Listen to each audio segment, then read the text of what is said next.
Bareskrim Polri mengungkap kasus besar perdagangan emas ilegal yang diduga berasal dari pertambangan tanpa izin atau PETI dengan nilai transaksi yang mencapai puluhan triliun rupiah.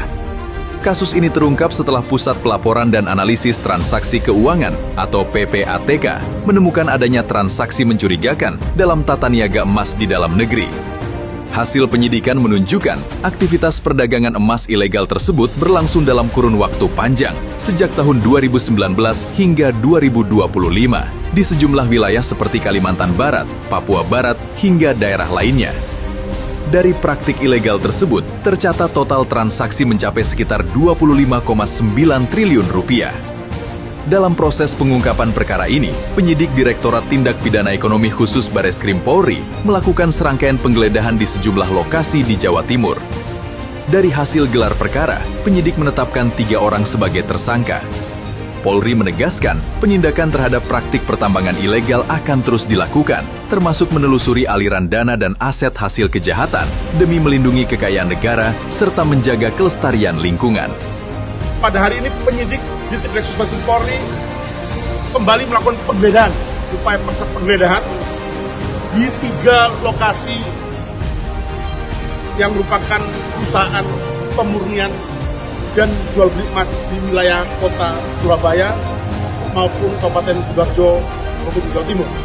Yang pertama di lokasi ini itu PT Simbajaya Utama atau SJU. Kemudian di lokasi lain yang juga kami sedang melakukan upaya paksa penggeledahan oleh penyidik yaitu PT GS atau Indah Golden Signature. Kemudian yang ketiga adalah PT SJL atau Sukajadi Logam.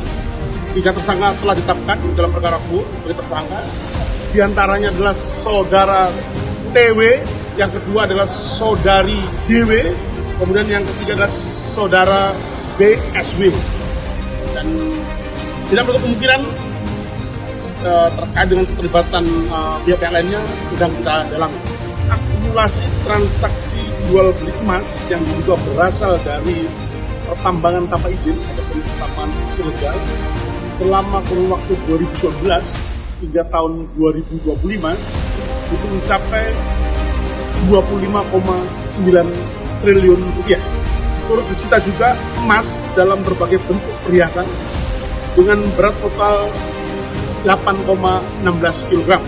Emas dalam bentuk batangan dengan berat total sekitar 51,3 kg bernilai kurang lebih 150 miliar dengan fluktuasi harga emas saat ini terhadap uang tunai sebesar 7,13 miliar dari hasil penggeledahan di Rumah Tambang Surabaya sebagai wujud penegakan hukum progresif yang tidak hanya menghukum para pelaku namun juga melakukan penelusuran dan penyitaan terhadap harta kekayaan hasil kejahatan. Dan kami pastikan kembali lagi bahwa penyidikan atas penanganan perkara itu akan berjalan secara profesional, transparan, dan akuntabel. Dilakukan secara profesional, prosedural, dan pastikan tuntas.